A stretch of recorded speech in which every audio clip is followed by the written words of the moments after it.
Hello, good morning to all of you and welcome to channel level up education. Video lecture की इस series में आज हमारा 8वां lecture है। मध्य प्रदेश कौशल विकास संचालन द्वारा आईटा ट्रेनिंग ऑफिसर्स के बारे में हम बेसिक कंप्यूटर जनरल अवेयरनेस के बारे में हम पढ़ रहे हैं। तो आज है डेट 24 जून 2020। Question number first, MS word में डिज़ाइन टैब को यूज़ करने के लिए इनमें से कौन सी की प्रेस करनी पड़ती है।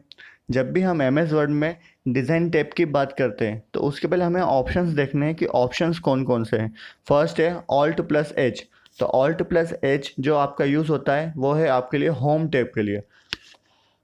अगर आपने बोला B Alt+N तो ये आपका होता है इंसर्ट टैब। अगर आपने बोला Alt+F तो ये आपका होता है पैराग्राफ फॉर्मेटिंग टैब। तो आपका जो आंसर रहेगा वो रहेगा Alt+G। तो ये है आपके लिए डिज़ाइन टैब के लिए। Next question, flat bed, hand और शीट फेड ये तीनों किसके टाइप है। जब भी हम ये तीनों के टाइप की बात करते हैं तो इसका आंसर आता है C स्कैनर। नेक्स्ट क्वेश्चन,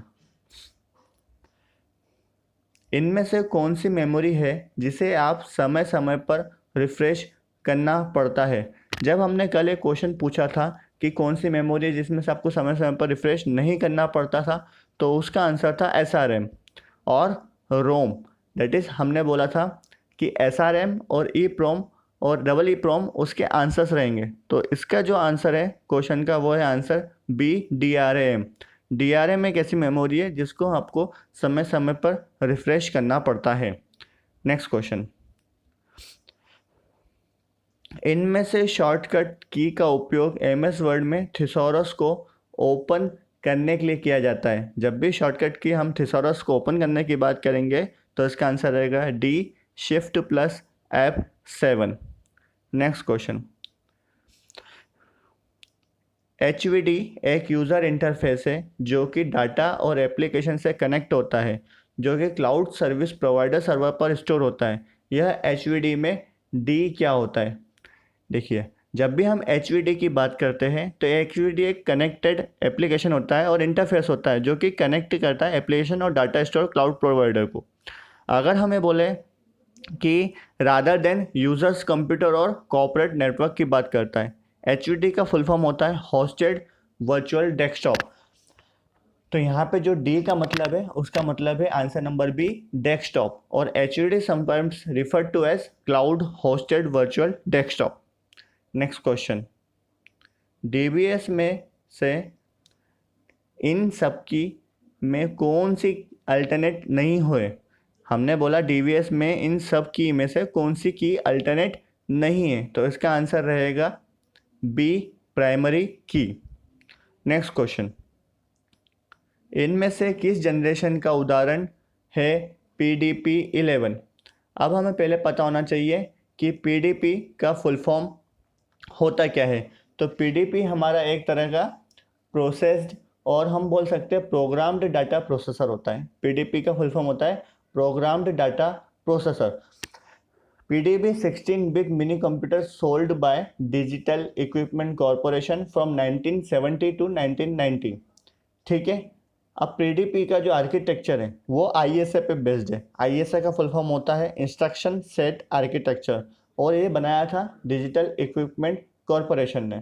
तो हमारा जो आंसर रहेगा इसका आंसर रहेगा D 4th generation. Next question, MS office के होम टैब में अलाइनमेंट और शेडिंग आते हैं, लेकिन किस ग्रुप के अंडर में आते हैं, तो इसका आंसर रहेगा D paragraph group. Next question, इनमें से इम्पैक्ट प्रिंटर कौन सा उदाहरण है। जब भी हम अब प्रिंटर्स की बात करते हैं, किसकी बात करेंगे हम, प्रिंटर्स की। तो प्रिंटर्स में हमें पता होना चाहिए क्लासिफिकेशन ऑफ प्रिंटर्स में दो तरीके के हैं, impact printer and non impact printer. जब हम इम्पैक्ट प्रिंटर की बात करते हैं तो इम्पैक्ट प्रिंटर में दो चीज़ होती है, कैरेक्टर्स प्रिंटर और लाइन प्रिंटर। कैरेक्टर प्रिंटर में दो चीज़ होती है, dot matrix decibel printer. Line printer में दो चीज़ होती है, ड्रम प्रिंटर और चेन प्रिंटर। अब हम बात करते हैं नॉन इम्पैक्ट प्रिंटर की। तो नॉन इम्पैक्ट प्रिंटर में तीन प्रिंटर्स है, इंकजेट प्रिंटर, थर्मल प्रिंटर और लेजर प्रिंटर। तो इस क्वेश्चन का जो आंसर रहेगा वो आंसर रहेगा D, dot matrix printer. Printers में हमने एक चीज़ जो बोली है कि प्रिंटर के टाइप में हमने बोला एक मैकेनिज्म, और दूसरी हमने इसकी बात करी है इमेज फॉर्मेशन पे। जब हम मैकेनिज्म की बात कर रहे थे तभी हमने थोड़ी देर पहले बताया impact and non impact printer. अब जब हम फॉर्मेशन ऑफ इमेज की बात करेंगे तो फुली फॉर्म्ड और बिट इमेज की बात करेंगे। जब हम फुली फॉर्म्ड इमेज की बात करते हैं तो उसमें आता है डेजिबल, लाइन और ड्रम प्रिंटर। जब हम बिट इमेज की बात करते हैं तो उसमें आते हैं डॉट मैट्रिक्स, इंकजेट और थर्मल और लेजर प्रिंटर। ठीक है, नेक्स्ट क्वेश्चन, इनमें से सबसे सही अनुक्रम कौन सा है? अब देखिए, हमें क्या बताना है? सबसे सही अनुक्रम बताना है। जब हम सबसे सही अनुक्रम की बात करते हैं तो हमें पता होना चाहिए कि बिट, बाइट, इन सब का क्या क्या मतलब है। तो हमने बोला सबसे पहले क्या आता है? Byte, then kilobyte, then megabyte, then gigabyte, then terabyte, then petabyte, then exabyte, then zettabyte, then yottabyte, then brontobyte. तो इसका जो आंसर रहेगा वो आंसर रहेगा B, byte, kilobyte, megabyte, gigabyte, terabyte, petabyte, zettabyte, exabyte, zettabyte and yottabyte. तो इस question के answer में कभी भी कंफ्यूज मत होना, क्योंकि बहुत सारे लोग इस क्वेश्चन पे गलत आंसर जरूर करके आते हैं। नेक्स्ट क्वेश्चन,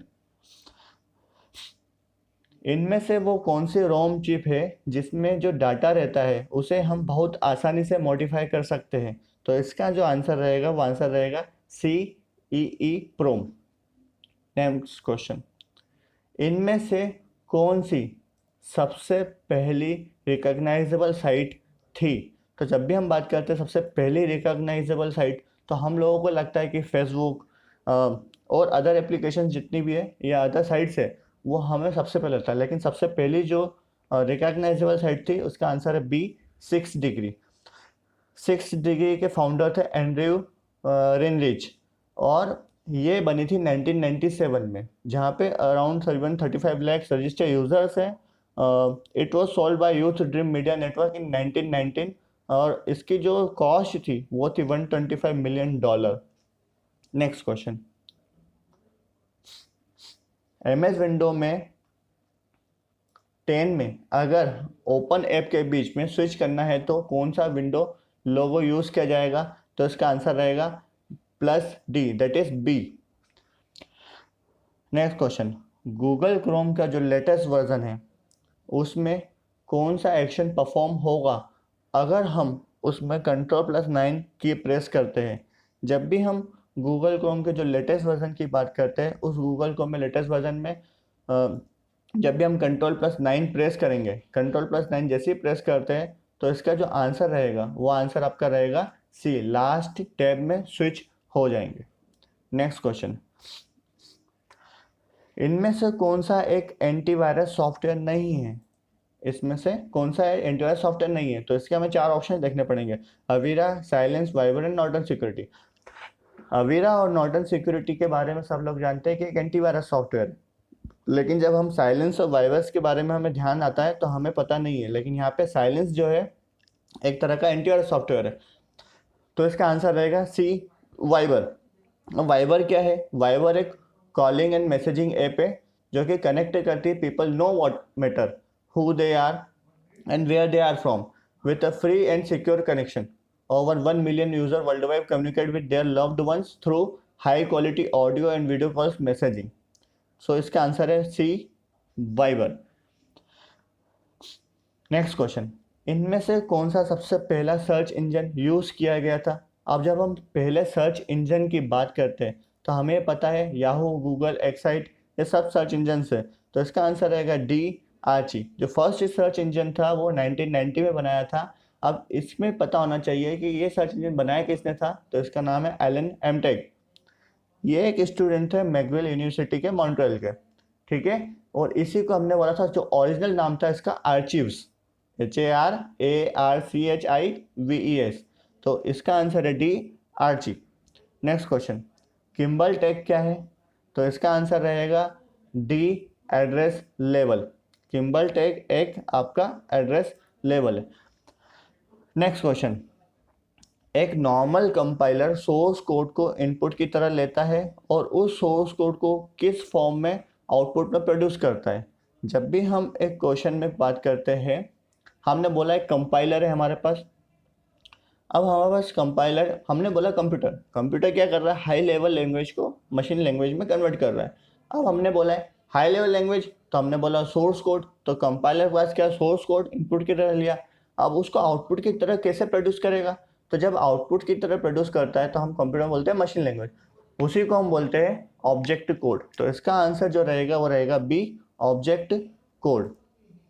नेक्स्ट क्वेश्चन, इनमें से कौन सा उदाहरण प्रॉब्लम ओरिएंटेड लैंग्वेज का है। प्रॉब्लम ओरिएंटेड लैंग्वेज का उदाहरण है आपका बेसिक NPL/1। तो इसका जो आंसर रहेगा वो रहेगा सी, दोनों 1 और 2। नेक्स्ट क्वेश्चन, इनमें से मॉडेम की सबसे तेज गति कौन सी है। तो मॉडेम की सबसे पहली और सबसे तेज गति हमें पता चली है वो है 56 kbps/सेकंड। तो इसका आंसर है बी, 56 kbps।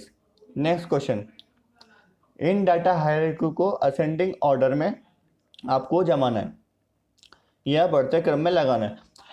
अब हमें पता है कि बिट और बाइट क्या होता है, लेकिन हमें रिकॉर्ड, फाइल, फील्ड और डाटाबेस के बारे में नहीं पता है। तो जैसा क्वेश्चन अभी हमने ऊपर पढ़ा था किलोबाइट, टेराबाइट, एक्साबाइट, जेटाबाइट में, तो वैसे ही सेम ये क्वेश्चन आपको कंफ्यूज करेगा। तो इसका आंसर रहेगा B, that is bit, byte, field, record, file and database. तो आपकी जो डाटा हायरार्की रहती है वो रहती है बिट्स, देन बाइट्स में आते हैं कैरेक्टर्स, देन फील्ड में आते हैं कॉलम्स, देन रिकॉर्ड्स में आते हैं रोज, देन फाइल्स में आते हैं tables, and last one is your database. तो आपका आंसर है B, bit, byte, field, record, file and database. Next question, JavaScript में वेरिएबल किस प्रकार से डिक्लेयर किया जाता है। जब भी हम डाटाबेस में वेरिएबल डिक्लेयर करने की बात करते हैं तो उसका आंसर रहेगा A, variable str name. Next question, HTML में लाइन ब्रेक किसके द्वारा इंसर्ट किया जाता है। जब भी हम HTML के अंदर लाइन ब्रेक की बात करते हैं तो इसका आंसर रहेगा C, angle bracket BR। Next question, networking में TCP आगे चलकर किस में टूट जाता है या विच्छिन्न हो जाता है। तो हम जब भी नेटवर्किंग में TCP में आगे चलकर की बात करेंगे तो इसका आंसर रहेगा B, packets. Next question, ls command को लिस्ट करने के लिए प्रयोग किया जाता है। तो जब भी हम ls कमांड को लिस्ट करने की बात करते हैं तो इसका आंसर रहेगा ए, फाइल्स। ठीक है। अब हमने पिछली बार एक क्वेश्चन पूछा था कि ऑक्शन के साथ डील करने वाले ई-कॉमर्स का प्रकार कौन सा है। तो इसका आंसर रहेगा D, C2C, that is customer to customer. तो ऑक्शन में आपका कस्टमर टू कस्टमर यूज किया जाता है। अगर आपको वीडियो अच्छा लगा है तो इसे please like, share and subscribe जरूर करें। Level up education. अब आपका अगले वीडियो के लिए क्वेश्चन है, एक निबल में कितने बिट्स के बराबर होता है, या हम बोल सकते हैं एक निबल कितने बिट्स के बराबर होगा, 16, 32, 8 और 4। इस वीडियो के डिस्क्रिप्शन बॉक्स में आपको PDF जरूर मिल जाएगी। और अगर आपको वीडियो अच्छा लगा है तो इसे लाइक, शेयर एंड सब्सक्राइब जरूर करें। Thank you very much.